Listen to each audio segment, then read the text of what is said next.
everyone, it's Ryan from sonofvin. It's been a while, but I'm back. My birthday happened recently. I went out for some food, had some good wine, hit up a winery afterwards. I cannot complain, right? So this time around, I'm focusing locally on here in LA. Wine in LA, you may say? It does exist. Now, the crazy thing is that when you think of wine in California, you think of history of wine in California.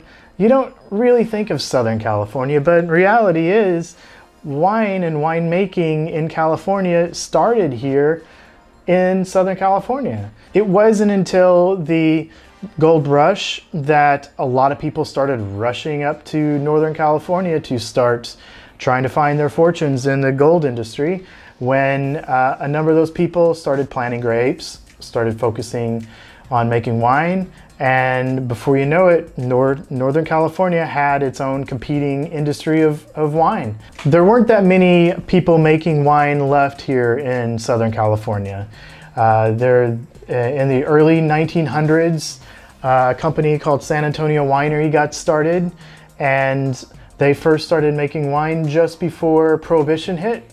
And then once Prohibition hit, the owner of San Antonio Winery was smart enough to connect themselves to a Catholic church system out here in Southern California and was basically permitted to continue to make wine only specifically for the church, which allowed them to continue their business on into the point of Prohibition being gone. So that actually saved their business. And in the end, they're one of the few wineries left here in Southern California, specifically Los Angeles, that has been around since the early 1900s. Most of these are newer. I already did a video on Temecula. A lot of these regions outside of LA are starting to pick up making wine, and but in Los Angeles itself, there aren't really wineries per se. San Antonio Winery is really it when you think of a winery located in Los Angeles. Now, as you'll find out, their wine isn't exactly made here in Los Angeles. In fact, all of these wines I'm going to show you aren't actually made here in Los Angeles. They're made elsewhere, but they're through companies that are located here in Los Angeles. So we'll start, as I just said, with San Antonio Winery. San Antonio Winery was started in 1917 in near downtown Los Angeles, which at one time had lots of vineyards. And over a course of 100 years, those vineyards slowly were being turned into real estate, buildings, other businesses, what have you. And slowly but surely, there weren't any vineyards left in downtown Los Angeles.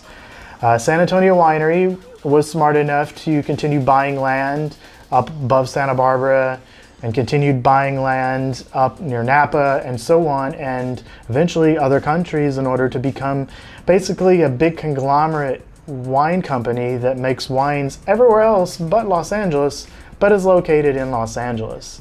So that's kind of the weird twist with most of these companies. And if you ask anyone if there is any other wineries in Los Angeles, most people will tell you no, that there aren't any other wineries in Los Angeles, because if you use the term winery, there really isn't. However, there are other companies that they call themselves blending companies, that are popping up in this area. And some of them, they don't last very long. There's a number of people who are just making a few bottles of wine here and there. But then there's some pretty cool ones that I've located. So the first blending company I'm going to focus on is actually called the Blending Lab. They are located here in the middle of Los Angeles, not terribly far from where I live, near the farmers market, near the Grove, if you're ever in that region. It's owned by a very cool few people. They're very nice. They just love making wine in general. In fact, they have a class you can learn how to blend wine. It helps people understand how the flavorings and the differences of all these different wines blend together and actually form into something that tastes even better. My last of the three places that I'm choosing for today is another blending company. They're over in Los Angeles adjacent, Burbank. And they actually are cool in their own way, because they're in kind of the downtown strip of Burbank, where there's a lot of other businesses, a lot of other restaurants and other stuff as well. but they have their own restaurant and little tasting room inside of it. They also have live music. They have a bunch of other little events going on throughout the day, throughout the night.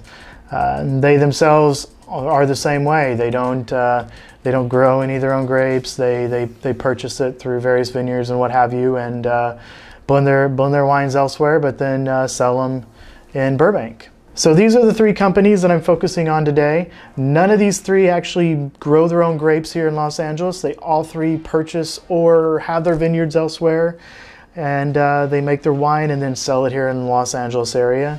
But I thought it'd be kind of cool to focus on something like this, that, you know, while we ourselves here in Los Angeles don't have vineyards like this anymore, we still do have wine-related companies making wine and selling them to the public. All right, let's start with the winery of Los Angeles, San Antonio Winery. Now, as I said before, they are a large conglomerate style company. They, family owned, been around for, 1917 is when they've got founded. So they've been around quite a while, and they own vineyards up in Napa, in the Santa Barbara area, all up and down California. They own vineyards in Europe. They're all over the place, so they're definitely the largest company as far as winemaking goes in Los Angeles, that's for sure. Today I have a wine from them called Cask 520. It's a blended red wine, a Bordeaux style, grapes from Paso Robles, and it's an older wine, 2011. It has a lot of olive on the nose. I don't get that overwhelming sense of Cabernet in this wine, so I'm guessing it's not heavy on the Cabernet, but it could be that there just isn't that much of the Cabernet, or it could be that the age of the Cabernet is being masked. So I'm not entirely sure on that one. It's definitely tricking me a bit. And kind of as a secondary wine today from them, I went with something that's a little more just fun. It's their Imperial Red Semi-Sweet. It's just a California labeled wine, so I'm guessing the grapes are from all over the state, but it's definitely sweet. It's got a kind of a Kool-Aid taste to it. It tastes fairly young, so I don't know if it's just the process and how they make it so fast, and very little oak. I'm not entirely sure, but it just kind of tastes like a young wine, and it's definitely not, something fancy you're gonna try to use to impress your friends. It's something on a hot day, you want something fairly sweet and a little bit of intoxication. Here you go. All right, for my second set today, I have wines from the Blending Lab, not too far away from me here in Los Angeles, with a nice little tasting room with their blending classes in the back. A great way for you to have fun, learn about wine, learn about how to blend wine. And you actually can blend your own bottle and take it home at the end of the day. So, it might be something cool to try one day with your friends. They also do allow, as far as last time I was in there, they do allow you to bring your own food. So you can come hang out there, sample some wines, bring your own lunch, hang out with their cute little doggy they have. It's a cool little place to visit, so I highly recommend it. And today I actually have two wines from them. Interestingly enough, I hadn't heard of this variety too much before I went in one day and visited them. Tannat. Tannat isn't something you're very often gonna find in supermarkets. If it is, it's usually blended away and it's not even mentioned on the bottle. But it is an older variety from France that has slowly died off in popularity in France, but has found great popularity in Uruguay. It has a deeper, darker taste to it than I think a lot of people are used to these days, which is probably why it's not as popular as it once was. But I enjoy it. I enjoyed theirs. It has a very smoky taste. It tastes like you're eating something extremely smoky, like even a darker chocolate. Just a lot of deep, dark plum, just anything, throw the word dark in front of it, that's what you're getting with Tannat. I did not get a lot of tannin, I did not get a lot of acid, but it's an interesting wine, and I think, it's kind of fallen away, unfortunately, but I enjoy theirs. And so theirs is from Paso Robles. It's actually, what year is this one? 2015. So it's a fairly young wine. So I'm sure it has a bit of room to continue to age, but I've opened mine, so I'm gonna drink it. But I enjoy their Paso Robles Tannat that they make. This wine here I actually had to get because I had never had a wine from just outside of LA, Tehachapi, California, as I've come to find out, is starting to have a lot of vineyards up there, you know, kind of like Temecula. Tehachapi is another area outside of Los Angeles that's starting to become pretty popular with vineyards. And so seeing that they had a Tehachapi-based wine, I decided why not, and I do like Viognier. I like all my Southern France wines, so I had to give this a shot. As far as Viognier goes, you know, Rhone varietals, this is pretty on par. There wasn't nothing completely overwhelming about this one. It wasn't wow-inducing, but I did enjoy it as far as white wine goes. I'm sure if you've read my blog, you know I'm not the biggest white wine guy, but I did enjoy this one. For my last company today, I'm actually drinking wine from a place just outside of Los Angeles in Burbank. This company, like I said earlier, is in downtown Burbank. There's a bunch of shops, a bunch of restaurants, a bunch of other things you can go to a movie. And then right in the middle of that is a wine tasting facility with a restaurant, some food, not like a full restaurant, but just enough food, a back patio with live music, some other fun things to do in their facility. It's only been open a couple years or so, so they're fairly new, and their hours, I will have to say, was a little confusing, but they are cool companies, so check them out. For today, I'm actually drinking one of their Cabernet Sauvignon. It's a Sonoma County wine from 2013. I found that this is pretty typical Sonoma County Cabernet.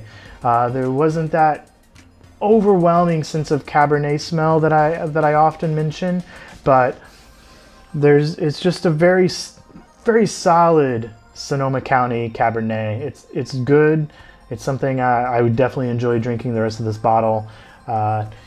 You know, that's the thing with all these wines, is they are coming from all these different areas. It's weird. They're Los Angeles area, yet they're all coming from other regions we're all very familiar with, Sonoma County in this case. But I did enjoy this wine. It's got a lot of raspberry on it to me. I did sense a bit of cardamom as well, but it's got like a great amount of raspberry on the nose, and then there is a very good aftertaste to it. Like I said, it's just a lot of berries, a lot of sense of strength, but not a huge amount of tannin or acid to it either. And for my final wine from this company, the Urban Press Winery, I have what I come to find out the day I went over and had a tasting, that this company's founder originally focused more heavily on Italian varietals, and he slowly moved over to the rest, from what I understand. But he obviously likes Sangiovese, because this is a Sangiovese 2016. Pretty new wine here, but really lots of acid, a whole lots of acid in this wine. I think it's a very typical Sangiovese. It's got a bunch of strawberries to me.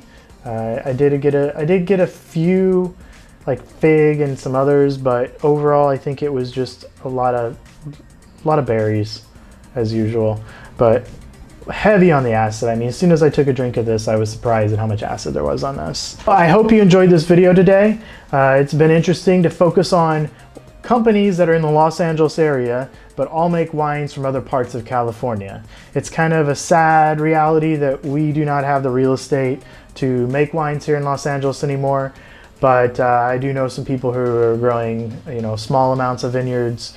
But truth be known, we just don't have them in Los Angeles. I know Malibu is growing some, but even they are using grape sourced from other locations as well. So there's not a whole lot of actual wine being made in the Los Angeles area.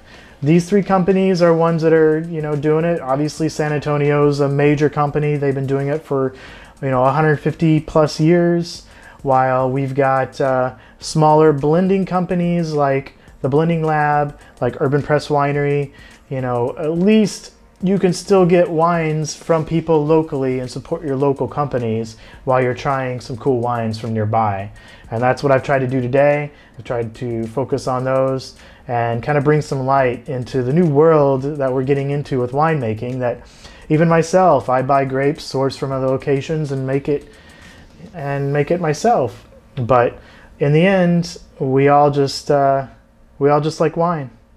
All right, well, that's it for this episode. I hope you've enjoyed it. I will see you next time. I've got some great things coming, some really cool things I've been working on. I can't wait to talk to you guys about it. And it's going to set things up probably for the next year for me. But anyway, I hope you enjoyed this one. I will talk to you later. Take care. Bye.